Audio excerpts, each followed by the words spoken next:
차권사님이 저 입이 귀에 걸리셨어요. 아이고 좋으셔가지고. 아이고 또 치안이가 또 곰살 맞게 또 할머니 안아주는 거 봐. 밥 먹고 사는 법을 아는구나.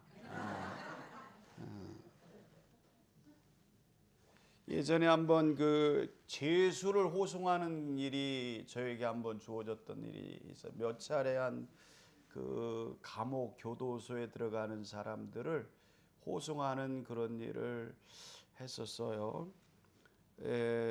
뭐 원치 않게도 뭐 할 수 없어서 제가 하게 됐는데 주소를 주고는 어디로 가라고 하더라고요. 갔더니만은 아주 5m 정도 이렇게 무슨 철갑을 들은 것처럼 건물이 빈틈이 없어요. 그리고 뭐 어디로 들어가는지 입구도 모르겠어요. 길만 있고 입구도 없어요. 그래서 전화를 해봤더니만 인터폰이 있다고 그래서 인터폰을 찾아보니까 아주 이렇게 명패만하게 조만한 곳에 인터폰이 있어서 눌렀더니만은 마징가 제트를 연상하더라고요. 이게 성문이 열리듯이 이렇게 그 담장이 열리더라고요. 그러면서 들어갔던 기억이 있습니다. 우리 성도님들 가운데 교도소를 가보신 분들은 아마 제 생각에 많지 않을 것 같아요. 그죠? 거의 없겠죠. 그죠? 보령에 있을 때는 교인 중에 한 분이 교도소를 갔다 오는데 그 영웅담을 듣다 보면은 아주 아주 심하게 얘기를 하셨는데, 근데 불행한 것은 한번 이렇게 갔다 오신 분이 잘 사시면 좋은데 또 이상하게 또 그 안에서 잘못 배워서 와서 그런지 또 다시 들어가고 하는 것을 보면서 이렇게 마음이 안 좋았어요. 우리 일반 사람들은 경찰서만 가도 겁을 내고요. 잘못한 일이 없는데도 경찰에 부르면 괜히 겁이 나요. 왜냐하면 법이라는 것이 무섭기 때문에 그렇습니다. 세상에 법 없이도 살 수 있는 사람들을 우리는 좋은 사람들이라고 그렇게 말을 합니다. 법이란 것은 질서와 정의를 세우기 위해서 주어진 기준, 그리고 법 안에 있으면 누구나 평등하고 평안합니다. 저는 법 없이도 살 수 있는 그런 사람이죠. 그죠? 별로 표정들은 밝지는 않으시지만 어쨌든 마찬가지로 율법이라는 것은 하나님이 자기 백성을 사랑하셔서 주신 삶의 기준이라고 생각하시면 됩니다. 하나님은 모세오경을 통해서 많은 율법을 주셨어요. 그리고 모세율법의 중심에는 십계명이 있습니다. 이 율법은 하나님이 인간을 억압하기 위해서 주신 것이 아니라 하나님 백성들이 어떻게 살면은 복을 받을 수 있는지를 가르쳐 주고 있는 것이 율법이에요. 그래서 율법에 대해서 성경은 이렇게 말해주고 있습니다. 3절을 같이 한번 읽어볼게요. 시작. 이 언약은 여호와께서 우리 조상들과 세우신 것이 아니요 곧 세우신 것이라. 아멘. 원래적으로 성경을 읽어보셨습니다만은 출애굽기 20장에 보면은 십계명이 먼저 나와 있어요. 이스라엘 백성들이 출애굽하자마자 모세가 시내의 산에 올라가서 십계명을 받았거든요. 그런데 다시금 가나안 정복에 들어가기 전에 백성들에게 십계명을 모세가 죽기 전에 설교하는 장면이 오늘 신명기 5장부터입니다. 그런데 여기에는 작지만 아주 큰 짜이가 있어요. 출애굽기 20장에서 쓰여진 십계명을 들었던 사람들은 광야 40년 동안 다 죽고 말았습니다.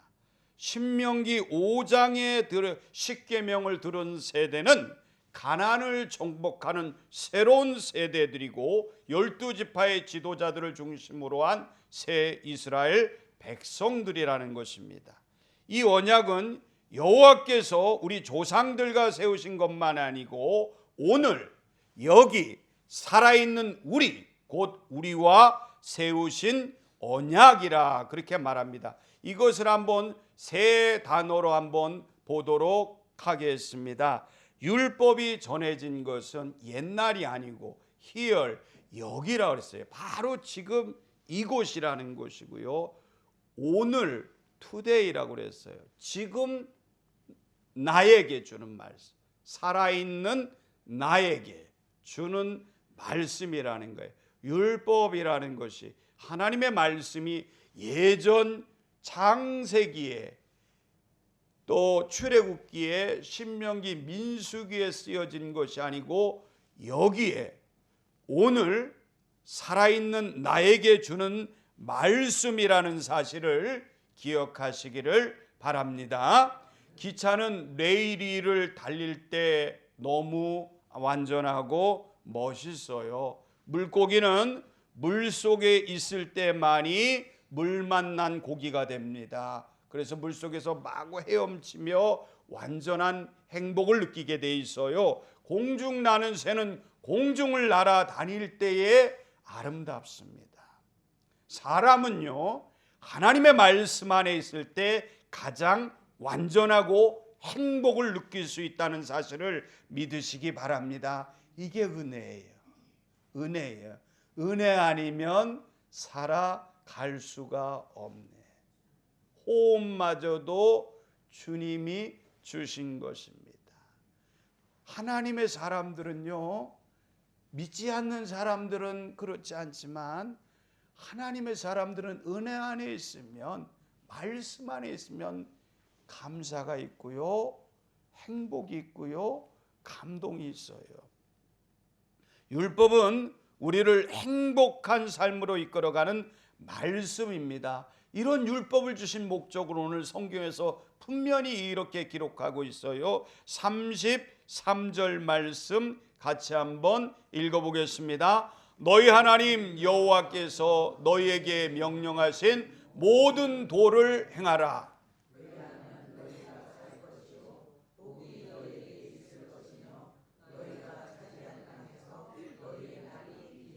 할렐루야.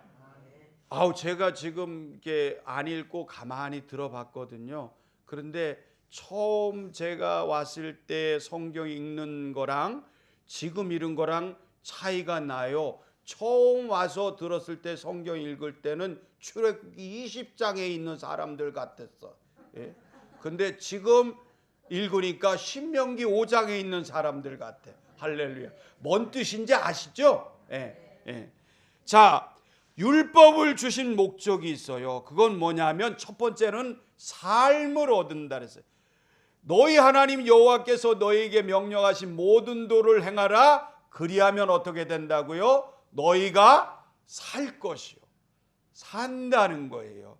그 다음에 복이 너희에게 있을 것이며 복이 너희에게 있을 것이다. 그리고 중요한 단어가 또 나오죠. 너희가 차지한 땅에서 너희의 날이 어떻다고요? 길리라.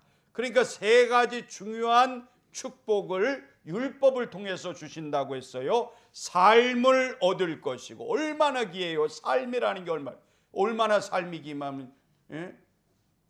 개똥밭에 굴러도 이승이 좋다고 그랬을까? 예? 옛날 어른들이 그랬단 말이에요. 그만큼 삶이 중요한 거예요. 우리가 천국을 바라보지만 그렇게 살아가는 것이, 삶이라는 것이 얼마나 소중한지요. 호흡하고 음식을 먹고 옆 사람과 대화를 나누고 이런 삶이라는 게 얼마나 감사해요. 그죠? 하나님의 율법 안에 있는 것이 삶을 준다고 그랬어요. 그리고 복을 내려주신다고 그랬어요. 복이 너에게 있을 것이라.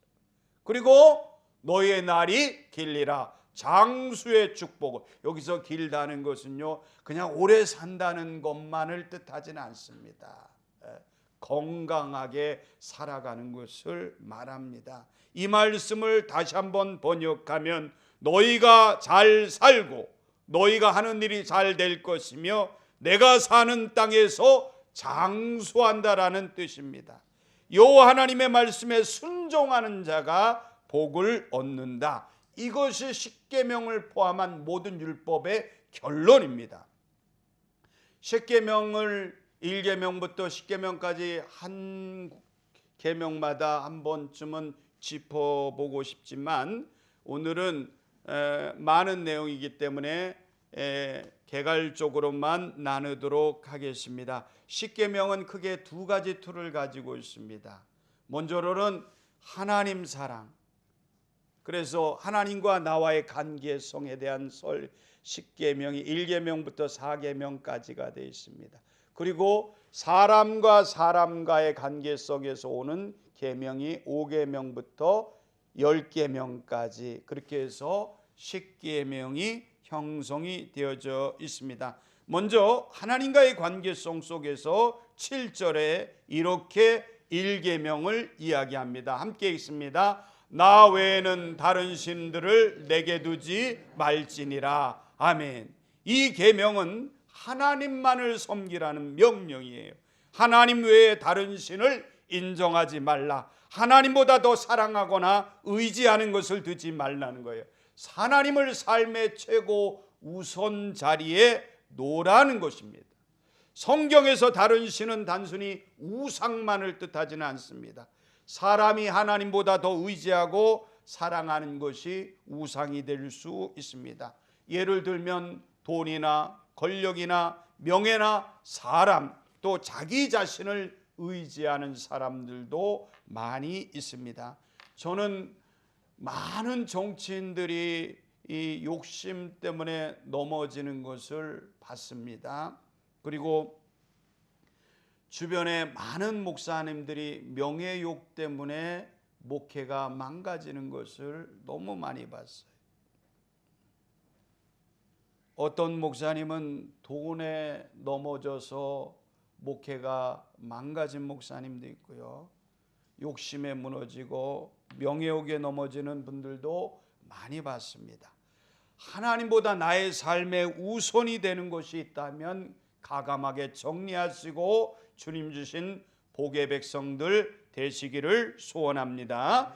8절을 함께 읽습니다. 너는 자기를 위하여 새긴 우상을 만들지 말고 이로 하늘에 있는 것이나 아래로 땅에 있는 것이나 땅 및 물속에 있는 것에 어떤 형상도 만들지 말며. 형상을 만들지 말라 그랬어요. 이것은 쉬운 일이에요. 형상을 만들지 않는 것은 쉬워요. 그런데 그 뒤에 더 중요한 말씀이 나옵니다. 9절을 함께 읽습니다. 그것들에게 절하지 말며 그것들을 섬기지 말라. 내 하나님 여호와는 질투하는 하나님인즉 나를 미워하는 자의 죄를 갚되 아버지로부터 아들에게로 3, 4대까지 이르게 하거니와. 우상을 만들지 말라고 그랬습니다. 그러면서 10절에 계속해서 뭐라고 그랬냐면 함께 읽습니다.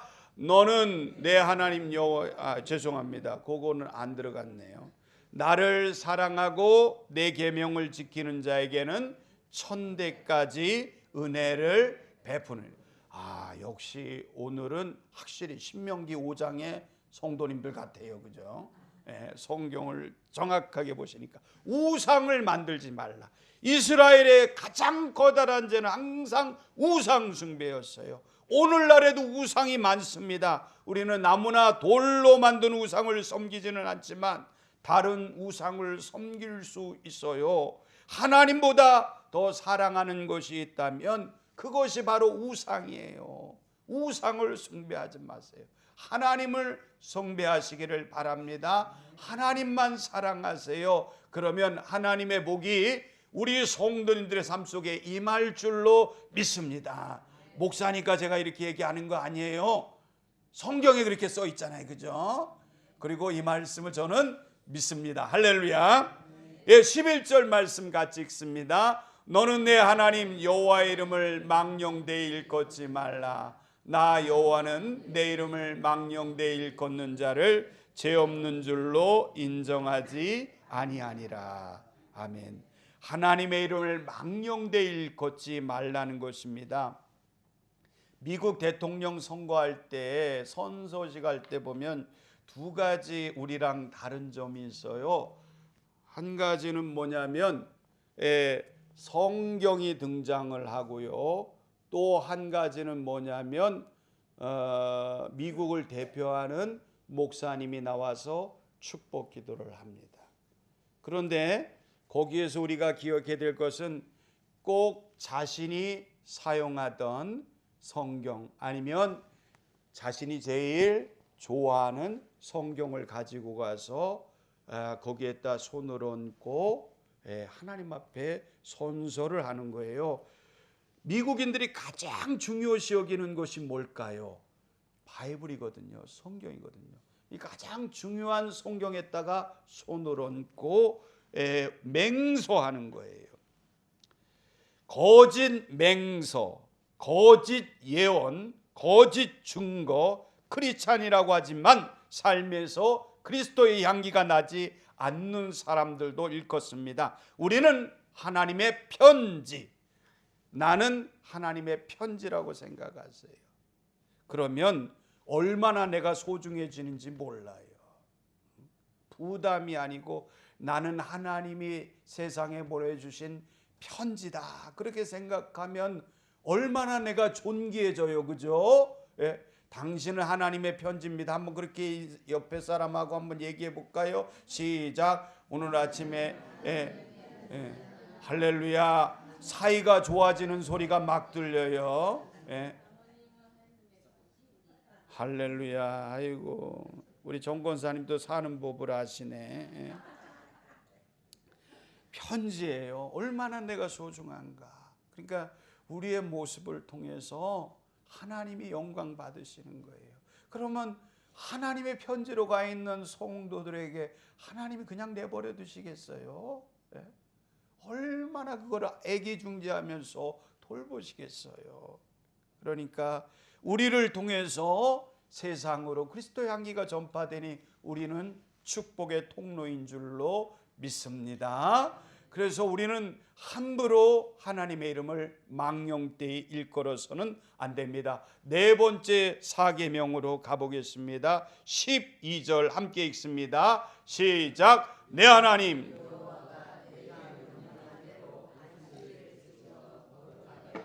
아멘. 안식일을 거룩하게 지키라.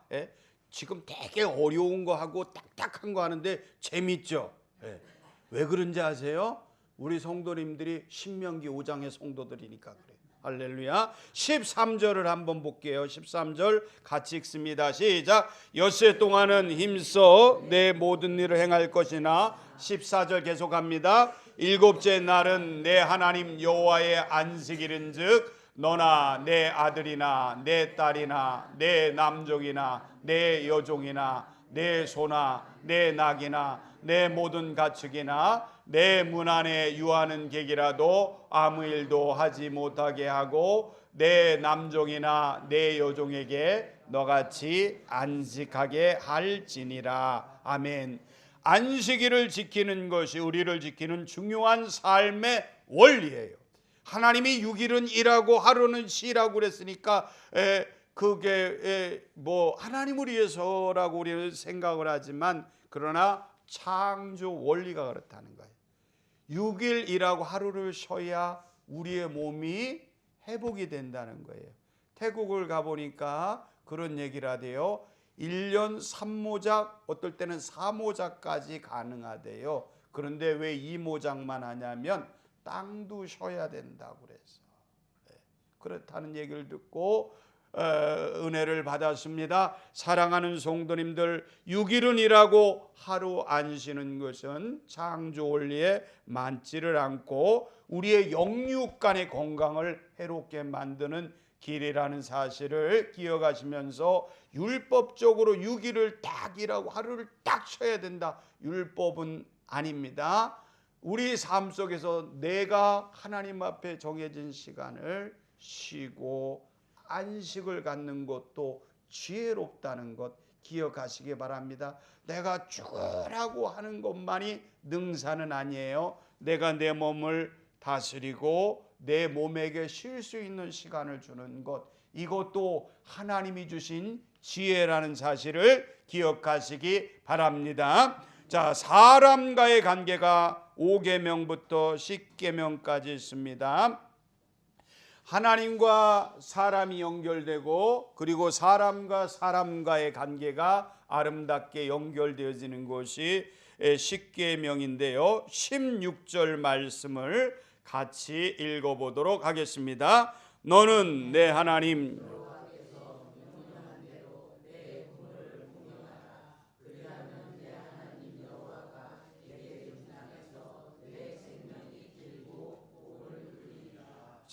우리 하나님이 얼마나 지혜로우신지요. 내 부모를 공경하라 여기까지만 딱 써놓으면은 우리가 왜 그래? 꼭 부모를 공경해야 돼? 그런 생각을 할 것 같으니까 이유를 그 답을 거기다 써놨잖아요. 그리하면 내 하나님 여호와가 내게 준 땅에서 내 생명이 길고 복을 누리리라 그랬습니다. 부모를 공경하는 것이, 부모에게 효도하는 것이 우리가 사는 땅에서 생명이 길고 복을 누리는 중요한 방법이다, 그런 말씀이에요. 그러므로 자손들에게 효도를 가르치는 것은 내 자신을 위하는 것이 아니고 자식을 위한 것이라는 것을 믿으시기를 바랍니다. 자식들이 효도를 하지 않는데 야단을 안 치는 것도 자식을 망하게 하는 법이다.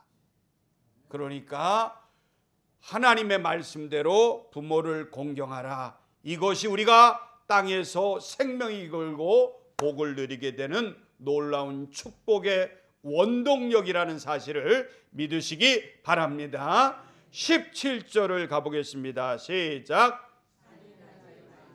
아멘. 인간은 하나님의 형상을 가지고 창조된 존재입니다. 그러므로 과인의 살인으로부터 시작된 인류의 죄악은 참으로 오래되었고 깊이 박혀있는 악의 세력입니다. 영적으로는 형제를 미워하는 것, 형제를 욕하는 것, 형제를 분노로 대하는 것, 이것도 하나님 앞에서는 살인의 뿌리라고 말하고 있습니다.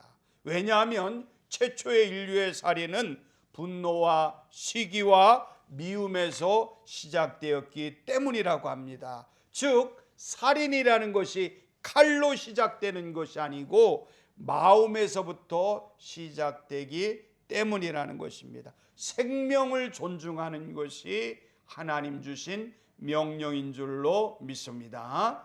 개인적으로 저도 예전에, 지금은 아니에요, 오해는 하지 마세요, 예전에 캐나다 가기 전에 한국 살 때 그때는 철마다 권사님들이 하도 보신탕을 해줘가지고 잘 먹었거든요. 근데 시간이 지나서 오늘날에는 보신탕을 잘 안 먹잖아요. 어쨌든 좋은 의도로 받아들입니다. 개인적으로 그렇게 찬성은 하진 않지만 그러나 생명을 존중하는 마음은 귀하게 받아들이기를 소원합니다. 자, 18절을 한번 가볼게요. 함께 읽습니다. 간음하지 말지니라. 아멘. 결혼의 언약을 깨뜨리는 성적인 죄를 말합니다. 가정은 하나님께서 가장 거룩한 곳으로, 존귀한 곳으로 구별한 곳입니다. 거룩하고 존귀하게 책임감 있게 가정을 지키는 것이 필요하다, 그렇게 말씀했습니다. 19절을 한번 가보겠습니다. 도둑질하지 말지니라. 아멘. 남의 물건을 훔치는 것, 속여서 빼앗는 것, 정당한 값을 주지 않는 것, 맡겨진 것을 가로채는 것까지도 모두가 도둑질이라고 그렇게 성경은 말합니다. 아내랑 저랑 다투는 것 중에 하나는, 저희 식구는 누군가에게 돈을 빌렸다면 갚아야 될 기간이 이달 말이라고 하면 두세 달 전에는 갚아야 되는 성격이에요. 아주 그것 때문에 처음에는 많이 싸웠어요. 저 성격은 뭐냐면 이달 말까지면 한 지금쯤 갚으면 되는 게 제 성격이에요. 어느 성격이 좋아요?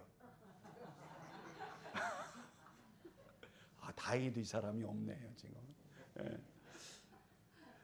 처음에는 이것 때문에 많이 부딪혔어요. 저는 어느 정도 시간을 두고 하자는 주의고, 저희 아내는 무조건 빨리 하여튼 해야 되는 성격이고, 숙제도 저 사람은 숙제가 오면은 한 달 전에 끝내야 되는 사람이고 저는 맞춰서 끝내. 누가 더 좋아요? 예? 지금은 이제 아내의 의견에 따릅니다. 싸우다 제가 져가지고요. 그래서 저도 이제 가급적이면 미리 하려고 하는데, 예, 정해진 시간을 맞추는 것도 중요하지만 약속을 지키는 것도 굉장히 중요하다는 것을 가르쳐주고 있는 말씀. 내게 귀하면 남의 것도 귀하다는 것을 가르쳐주고 있습니다. 그러므로 우리가 살면서 배려하고 섬기는 것 대단히 중요합니다. 20절 말씀을 같이 읽어보겠습니다. 내 이웃에 대하여 거짓 증거하지 말라. 아멘. 사랑하는 성도님들, 우리 신앙인들은 성숙한 사람이에요. 영적으로도 성숙하지만 육적으로도 성숙합니다. 성경, 예수 믿는 사람들은 달라요. 인격도 성숙이 돼요. 저는 확실하게 믿어요. 그리고 제 눈으로 봅니다. 예수 믿는 사람들은 인격적으로 성숙해요. 왜냐하면 하나님의 말씀을 들으니까요. 자, 내 이웃에 대해서 거짓 증거하지 말라. 거짓말은 사람의 관계를 무너뜨려요. 하나님은 진리의 하나님. 그래서 하나님의 백성들은 진실한 사람이 돼야 됩니다. 무심코 던져진 돌멩이에 개구리는 맞아 죽어요. 제가 얼마 전에 뉴스를 듣다 보니까요, 연예인들은 아무 생각 없이 달린 댓글 두세 마디에 잘못하면 자살을 하기도 한다는 얘기를 들었어요. 그래서 그 연예인들의 얘기를 들어보니까 왜 그런 거 했더니만은 자기가 막 인기 있다고 생각하고 있었는데 어느 날 무심코 댓글을 보니까 거기에 두세 명이, 100명은 칭찬을 했는데 두세 명이 악필을 달았어. 너 같은 게 뭐라고 이러면서 아주 나쁜 글을 달았는데 그것에 가슴이 박혀서 자살을 했다는 그런 이야기를 들을 때 참 안타깝다는 생각이 들어요. 정말 나쁜 일이죠. 함부로 나쁘게 얘기하는 거 정말 안 되는 거죠. 근데 제가 거기서 안타까웠던 거는 만약에 그분이 신앙인이라면 한 번쯤은 돌아봤을 텐데라는 생각을 가지게 됩니다. 하나님의 사람들은 잘못된 3가지보다는 좋은 것 97가지를 보는 것이 신앙인의 모습인 줄로 믿습니다. 잘못된 것만 보지 마세요. 안 좋은 것만 보지 마세요. 좋은 거를 더 많이 보시기 바랍니다. 긍정적인 말을 더 들으세요. 부정은 부정을 낳습니다. 그러나 긍정은 긍정적인 사람을 만들어요. 우리 신앙인의 사람들은 들을 길을 열어야 돼요. 좋은 말, 그리고 적극적인 말, 긍정적인 말을 들어야 될 줄로 믿습니다. 그러므로 말은 신중하고 조심스럽게, 함부로 거짓 증거로 사람이 상하는 것을 해서는 안 됩니다. TV가 너무너무 잘못됐어요. 국회에서 아니면 청문회에서 거짓말하는 걸 우리가 밥 먹듯이 보니까 거짓말해도 죄악시 안 당하는데, 사랑하는 성도님들, 정말 우리가 신앙생활하면서 주변의 사람들과 함께하면서 진실하다, 저 사람은 정말 진실하다, 예수 믿는 사람으로서 함부로 거짓 증거하지 않는 하나님 앞에 서 있는 우리 성도님들의 삶 되시기를 주님의 이름으로 축복합니다. 마지막 십계명까지 왔습니다. 21절입니다. 함께 있습니다. 내 이웃의 아내를 탐내지 말지어다. 내 이웃의 집이나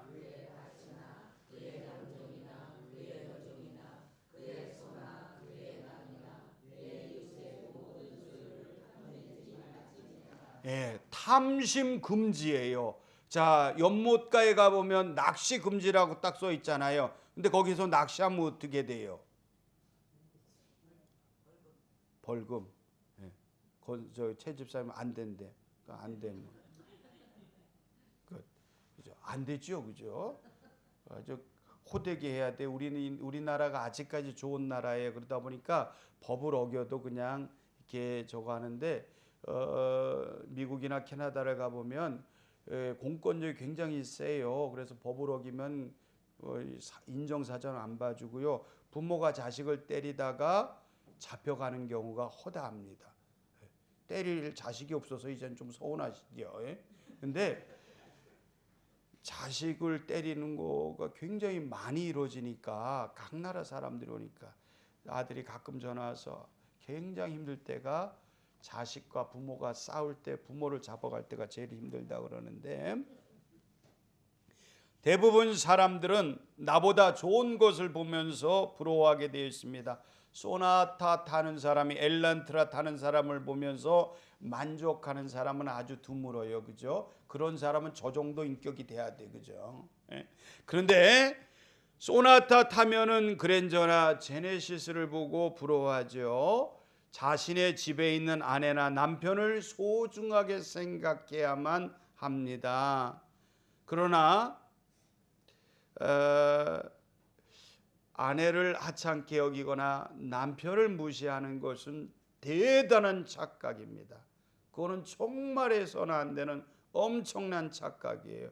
혹시나 옆에 남편이나 아내가 있으면 당신 최고 한번 해보세요. 별로. 자, 저는 솔직히 얘기하는 거예요. 우리 성도님, 제 아내를 제일 중요하게 생각합니다. 그죠? 맞죠? 네. 제 아내를 제일 중요하게 생각해요. 근데 제 아내는 늘상 저에게 불만이에요. 당신은 나가서는 나를 중요하게 생각한다는데 나를 발에 때만치도 생각을 안 해. 그러면 제가 이렇게 얘기를 해요.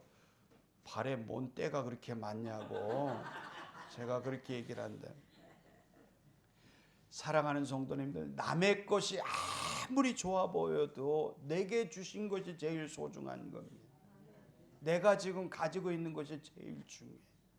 내가 있는 교회가 제일 소중하고 귀한 줄로 믿습니다. 남의 자식이 청와대에서 일하면 뭐래요. 내 자식 저 들판에 나가서 딸기 재배를 하고 있어도 그 자식이 최고지. 그죠?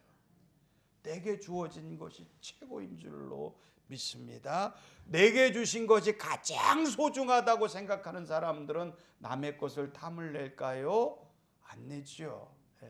내 이웃의 것을 탐내지 말라고 했습니다. 이러한 율법에 대한 완성이 주님께서 말씀하셨어요. 성경이 좋은 것이 구약과 신약이 조합이 됩니다. 신약에서 예수님께서 율법을 완성하시면서 뭐라고 십계명을 한 절로 축약해 놓으신 말씀이 있어요. 마태복음 22장 37절에서 40절까지 말씀을 우리 같이 한번 읽어보십니다. 내 마음을 다 죄송합니다. 시작. 예수께서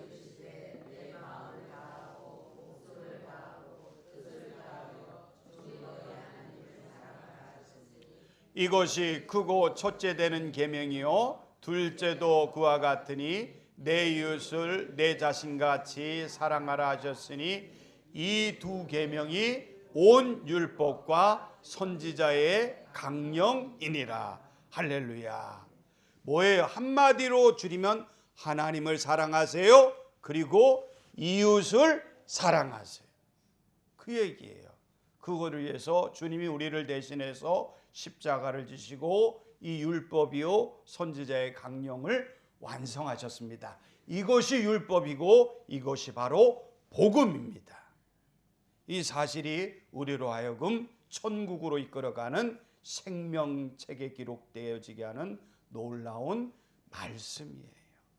사랑하는 성도님들, 하나님 사랑하시기 바랍니다. 이웃을 사랑하시기를 바랍니다. 귀한 은혜를 가지고 승리하는 삶 되시기를 주님의 이름으로 축복합니다.